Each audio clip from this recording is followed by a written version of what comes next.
Venimos al templo con hambre y sed de la bendita palabra de Dios. Venimos para seguir regenerándonos de la vieja forma de vida a una nueva forma de vivir que nos nace por oír y poner por obra la bendita palabra de Dios en nuestra vida. Espada de doble filo es la palabra de Dios. La necesito yo primeramente y la necesitas tú, porque sin esta palabra no tenemos sabiduría, y el hombre sin sabiduría de Dios está perdido. Nos la envió el Señor para todos sin acepción de persona. Y mi deber como pueblo escogido de Dios es dárselo por gracia, porque yo también lo recibí por gracia. Es decir, sin costo. Es para todo aquel que tiene hambre y sed de la palabra de Dios. En el libro de Isaías capítulo 55, en el verso 1, dice así la palabra: a todos los sedientos, venid a las aguas, y los que no tienen dinero, venid, comprad y comed. Venid, comprad sin dinero y sin precio vino y leche. Y ya viene Cristo. Estamos en la semana 69 de la profecía de Daniel, y Él viene a la semana 70. ¿Cómo está la iglesia del Señor? Él viene por una iglesia preparada. Somos las novias del Cordero y nos estamos ataviando cada día con su bendita palabra para que seamos agradables delante de Él y seamos levantados cuando Él venga. Él viene con sus santos y sus millares y millares de ángeles para presentarnos al Padre como su novia y luego asistir a ese gran evento que se realizará, como es las bodas del Cordero. ¿Cuánto se goza para vivir toda una eternidad con Él? Dice la Escritura en Hechos capítulo 2, 17: y en los posteros días, dice Dios, derramaré de mi espíritu sobre toda carne, y vuestros hijos y vuestras hijas profetizarán, y vuestros jóvenes verán visiones, y vuestros ancianos soñarán sueños. Estamos habitando en este tiempo de los posteros días, principios de dolores. El Señor dice que derramará de su espíritu sobre toda carne, es decir, sobre todos aquellos que tienen sed de la palabra sin acepción de personas. Todos estamos llamados a predicar esta bendita palabra de salvación, porque Cristo ya viene, pero debemos darle como Dios nos la envió, no agregándole ni quitándole ni siquiera una tilde. Esta palabra no es agradable para la carne, es decir, los que aman el pecado. Para estos sinvergüenzas, la palabra les ofende, les molesta, les da rabia, porque están andando por caminos torcidos. Dice la Escritura en Isaías capítulo 1, en el verso 4: oh gente pecadora, pueblo cargado de maldad, generación de malignos, hijos depravados, dejaron a Jehová, provocaron a ira al Santo de Israel y se volvieron atrás. Estamos habitando hoy como en los días de Noé y de Sodoma y Gomorra. La gente está endemoniada. Vemos crímenes, drogadicción, terrorismo, lesbianismo, matrimonios rotos, pastores en contra de la palabra de Dios. Eso es apostasía. Disputas entre la nuera y la suegra, matrimonios quebrados, divorcios, herejías, contiendas entre hijos y padres ante un banquillo acusándose, lesbianismo y homosexualismo, gente de este tiempo que abraza el pecado en su mayor magnitud, gente sin sentimiento, indolente del dolor ajeno, pastores mismos indolentes. La Biblia dice: maldito todo aquel que hace la obra indolentemente. Escucha, pastorcito de 2 por medio, si haces la obra indolentemente, vete sabiendo que todo lo que está bajo maldición de Dios se seca como la higuera en el desierto y es echada al fuego como hoja seca. Así te vas a sentir dolente, pero en tu propio cuerpo vas a sentir el dolor. Ahí vas a llorar con los que lloran, pero en el infierno vas a sentir angustia, no por tu prójimo, sino por ti mismo. Ahí vas a estar en ese lugar, no donde las papas se queman, sino donde los carnales se queman, hijos del diablo, y eternamente va a ser ese dolor. Ahí vas a pedir perdón, vas a lamentarte, vas a morder tus dientes de dolor. Es tiempo que dejes ya de pecar y vuélvete a Dios. Arrepiéntete.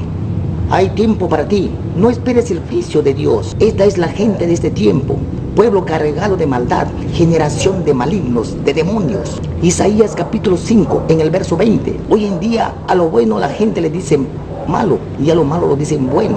A lo dulce lo dicen amargo y a lo amargo lo dicen dulce. Y de la luz hicieron tinieblas. De esta generación habla la Biblia, de malignos, de demonios. No convulsionan, pero sus corazones están podridos, llenos de hacer la maldad. Se olvidaron de Dios. El diablo turbó la mente de la gente porque desecharon su palabra. Dice la Escritura que Dios levantó la mirada al cielo para ver si hubiera uno de los hijos de los hombres que hicieran el bien, y no hubo ni uno. Todos hombres y mujeres de toda edad están corrompidos, pastores, evangelistas, maestros, levitas, y los demonios que se hacen llamar apóstoles están bajo el maligno. Primera de Juan, capítulo 5, en el verso 19. Dice así la Escritura: sabemos que somos de Dios, pero el mundo entero está bajo el maligno, dejándose llevar por los deseos de este mundo. Ministros carnales, demoníacos, asalariados, mirando solo la plata, sus bienes económicos, son indolentes en la obra de Dios, ya están bajo maldición de Dios. Sinvergüenzas, perros mudos son los pastores que cubren pecado de sus miembros, alcahuetes todos ellos, dándoles un lugar en el púlpito a estos demonios vestidos de ministros de Dios, cuando en verdad son lobos rapaces, ministros del diablo. Miren nomás a la mujer del ministro de Dios. Digo ministros porque involucro a todos. La boca pintada y con tatuaje en las cejas, la blusa escotada con medios senos descubiertos, la oreja toda huequeada y llena de aretes, con minifalda y tacones. ¿Sabes? Está ofreciendo su mercadería. Es una vergüenza para el evangelio. Si nos preguntáramos por qué una mujer puede vestirse así, porque está lleno de demonios, es inmoral, está ciega, espiritualmente tiene el espíritu de Jezabel. La Biblia nos dice que somos la iglesia del Señor y nuestro cuerpo es templo del Espíritu Santo, sin manchas, sin tatuajes ni arruga. Por lo tanto, nuestro cuerpo es santuario de Dios, es divino donde habita su palabra. El ministro, otro degenerado, sin vergüenza, hijo del diablo, es una vergüenza para el evangelio. Los bigotes teñidos, el pelo teñido, y su prédica herejía pura. La Biblia dice que ningún hereje tiene entrada al cielo. Así está el mundo en estos posteros días, bajo el maligno. Y los ministros, como se hacen llamar, son ministros de cabros, de demonios. ¿Sabes cómo reaccionan? ¿Sabes cómo dicen? No me toques porque ya sabes quién soy. Claro, lo sabemos, es cabra, iracundo, impaciente y afligido. No tienen ovejas, tienen cabros, como dice la Biblia en lo espiritual. Hay ovejas y hay cabros. Sus templos están llenos de miembros en adulterio y fornicación, de homosexuales, de lesbianas, de ladrones, de burladores, de hipócritas, de acusadores, de chismosos, de brujos, de hechiceros, de chamanes, de maldicientes, de fariseos, de seduceos, de todos los feos de corazón, llevándose contienda entre ellos mismos. No hay orden ni sencillez en sus corazones.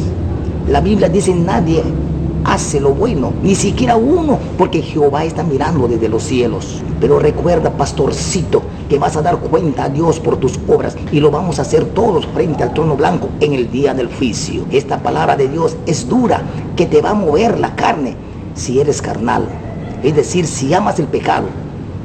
Pero te la tengo que dar porque la palabra es para amonestar, y yo tengo que dar cuentas un día a Dios si te amonesté con su palabra, para hacerte ver tu realidad y limpiarme yo delante de Él. No me importa si te molestas conmigo. La cosa no es conmigo, es con Dios, porque de Él es su palabra. Porque la verdad duele al carnal, pero ya te anuncié lo que te viene por rebelde. Si tú quieres, siga pecando. El santo que siga santificándose, el justo que siga justificándose, dice la palabra en Apocalipsis. Pero el espiritual lo recibe con agrado, siempre afirma: este mensaje fue para mí, gracias Dios. Pero el carnal rebuzna como burro viejo, cacarea como gallina que ha puesto huevos, y se queja como marrano blanco. Pero al final te vas a sanar, te va a corregir tus caminos tuertos y te va a salvar. Pero también es medicina para el alma, porque el infierno Dios no lo hizo para el hombre, lo hizo para el diablo y sus demonios. Duele, pero te sana y te salva. Pecar es bonito, hermoso, sabroso, rico, te gozas, pero ya te vas a gozar más todavía en ese lago de fuego si no te arrepientes. Dice la Escritura que en estos posteros días vendrán pastores a contar cuentos, fábulas que te harán dormir plácidamente. Había una hermana que se dormía en cada servicio. Cansado de verlo, me acerqué un día y le dije: hermana, ningún dormilón se irá con el Señor por desobediente, porque el Señor dijo: mi casa es casa de oración, no es hotel.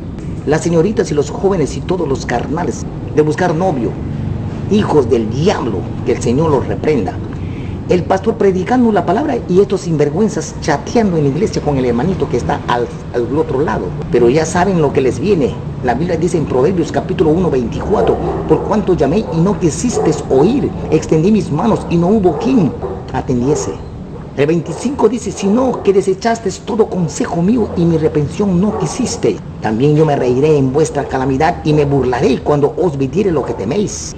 ¿Sabes, hermano? Y viene como torbellino a destruirte. Eso se llama juicio de Dios. Así que, hermanita, deja de estar chateándote con el hermano o mirando a tu hermano o a tu hermana o a tu pastor. Sinvergüenzas, hijos del diablo. Y tú también, hermano, tú no vas al templo a buscar pareja. Si es así, enamórate de Cristo, de su palabra. Y si no es así, tienes demonios, necesitas liberación. Hermanitas de 14, 15 años que no saben freír un huevo, a lo más ni lavar sus calzones, ni saludar a sus mayores, ni a sus padres, porque sus padres no los enseñaron, porque la educación sale del hogar. No pongas la culpa a nadie. Muchas madres dicen, mi hijo es así porque su papá lo engríe. No te creo. Ya va a crecer y verás lo que te va a hacer. Si no lo enseñas a respetar, va a ser vergüenza para ti. Padres que no se dan tiempo ni de dar un consejo a sus hijos por andar cuidándose, de sacarse la vuelta aún siendo ya ancianos. Eso es celo carnal, ese tiempo ya pasó. Hoy tienes que ser tu celo espiritual por las cosas de Dios. Y estos padres sinvergüenza descuidan a los hijos, cada uno por su lado. No hay control con los hijos, aún siendo creyentes, no amonestan a sus hijos. Sabes, hermano, te digo en el amor del Señor que eres un mal padre o mala madre. Mejor hubiera sido no haber nacido. No malinterprete lo que te digo, no haber nacido en el Espíritu te estoy diciendo, porque para tener esa vida no necesitas el Evangelio. Si crees ser tolerante o bueno, estás equivocado, porque cubres y escondes el pecado ajeno. Si se van del templo es porque no eran para Dios. Los que son de Dios se quedan, aman la palabra, y por más dura que es la palabra de Dios, van a quedarse. Dígalos, amonéstalos, abre la boca para hablar la palabra de Dios, no para dar chismes ni señalar a nadie. Mírate a ti mismo como estás delante de Dios. Pastorcito de 2 por medio, siga adelante hasta el lago de fuego, porque si un ciego guía a otro ciego, los dos van a caer en el mismo hoyo. Te falta algo, pastorcito. Eso que le sobra a la gallina, huevos, cojones de varón, no cualquier cojón, porque hasta los homosexuales tienen cojines, cojones de varones, carácter, pero amonéstalos en el amor, dice la palabra del Señor. No seas perro mudo que no sirves para nada. Reprenda el pecado a su tiempo. Revístate de la palabra y empieza a romper yugos del enemigo. Empieza a romper fortalezas malignas para la gloria de Dios, a salvar almas. Porque el Señor a sus esforzados y valientes ha dado espíritu de valentía y no de cobardía. Porque vas a dar cuenta de todo lo que hayas hecho, sea bueno o sea malo. Estás en la iglesia, pero dime, ¿dónde están tus hijos, tus hijas? Deberían estar juntos contigo. Quizás dirás, todavía son pequeños, molestan en la iglesia. Eso lo dices tú. Pero Jesús dijo así, en Mateo capítulo 19, 14, dejad a los niños venir a mí, y no se lo impidáis, porque de los tales es el reino de los cielos. No dijo, dejad a los niños en su casa porque molestan. Cabezón, cabeza hueco, no es así. Tus hijos en la casa, ¿tú crees que están haciendo cosas buenas? Imposible. Jamás, nunca. Las cosas buenas están en el templo, lugar donde Dios da su palabra para que seas de bendición en tu vida y que tus hijos para que te den honra. ¿Sabe qué están haciendo tus hijos en tu casa? Chateando, mirando pornografía, llegando hasta la masturbación. Y eso es pecado de muerte, porque es contra su propio cuerpo. Y sabemos que el cuerpo es templo del Espíritu Santo. Por eso la mujercita o el varón, cumplido los 13 o 14 años, o de menos años, ya quieren sexo, ya quieren tener novio. La mujercita no tiene ni senos, el varón ni pipí. La mujercita no sabe ni lavarse la cara, peor los calzones, ni sabe ni bañarse. De igual manera, el varón ni limpiarse el popó. ¿Sabes? Están en pañales, pero ya quieren hombre, ya quieren mujer, ya quieren tener novio. Hoy, en este tiempo, todo es rápido. Hijos sinvergüenzas, depravados, han sido mal criados y van a ser vergüenza para sus padres. Las consecuencias de la mala crianza de los padres no tarda en ponerse en claro. Hijos rebeldes, mañosos, malcriados se van de la casa. ¿Cuál fue el motivo? El padre o la madre quisieron aconsejarlos. ¿Sabes? Cuando los padres quieren aconsejar a sus hijos, cuando ya es demasiado tarde, cuando están más torcidos que la ruleta rusa. Demasiado tarde, ya no reciben consejo y se van del hogar renegando de sus padres, muchas veces hasta maldiciéndoles. Eso es la cosecha de tu siembra, la vergüenza para los padres que siendo evangélicos, hijos descarriados, depravados, amantes de todo mal o pecado. ¿Sabía usted por qué se van de la casa? Porque ya tienen en la barriguita un hijo que está gestando producto del pecado de fornicación, descuido de los padres. Eso no es nada. Aparece la hija o el hijo a los 10 meses con un niño en los brazos, supuestamente arrepentidos, y el padre y la madre se alegran, se gozan como si estuvieran llegando el hijo pródigo, sin vergüenza, rebeldes hijos del diablo, están llegando trayendo más carga para los padres ancianos que necesitan descansar en su vejez. El hijo pródigo salió solo y regresó solo y arrepentido, dolido y compungido, sabiendo que había pecado contra Dios y contra su padre. Como buenos padres alcahuetes que son, lo abrazan, lo besan como si estuviesen llegando de viaje, como si estuviesen llegando de trabajar. Pasa toda la alegría de la llegada, llega el siguiente día y el hijo y la nuera siguen durmiendo, y ya es la hora del almuerzo, siguen durmiendo, y los alcahuetes de los padres cuidando a su bebé, mientras que los sinvergüenzas descarados descansan plácidamente. Ojalá no se levantarían nunca. Se levantan y quieren comer de lo mejor como si hubieran puesto. La Biblia dice que el que no trabaja, que no coma. Otro pecado más de los padres que creen ser buenos, son buenos pero para hacer lo malo. Dense cuenta, la mala crianza te hace esclavo de ese pecado. La hija o el hijo que se fue de la casa es porque no ha querido ya vivir con los padres. Se cansó y quiso vivir solo. Ya no hay lugar para ellos en la casa. Tienen que aprender a vivir y a sustentarse solos. En Génesis capítulo 2, en el verso 24, dice así la Biblia: por lo tanto el hombre dejará a su padre y a su madre y se unirá a su mujer para ser una sola carne. Tienen que aprender a ver sus propias realidades, vivir sus necesidades para poder entender. Pero no te mueras en tu cama cuando el techo de tu casa se desplomó en tu encima. Si comen tierra, que coman, pero van a aprender a sustentarse solos. No traigan más carga para que los padres ancianos sigan criando hijos. Ellos ya cumplieron. Para que los padres ancianos sigan criando hijos, ellos ya cumplieron su trabajo delante de Dios. Solo Dios los juzgará. La Biblia dice en Proverbios capítulo 22, en el verso 6, instruye al niño en su camino y aun cuando fuere viejo no se apartará de él. Obedece a la palabra de Dios para que tus hijos te honren y no hablen mal de ti. Dios es justo, del pago conforme su justicia perfecta. Él tarda pero no olvida. En Josué capítulo 24, en el verso 15, dice así la palabra: y hoy en mi casa serviremos a Dios. Que esta bendita palabra haya tocado tu corazón y vuelvas la mirada a Dios si en el camino te perdiste. Levántate y siga adelante sin mirar atrás, porque lo pasado ya pasó y no vuelve jamás. A ese pecado que te turbó, que te paralizó, suéltalo y vuelve a los pecados.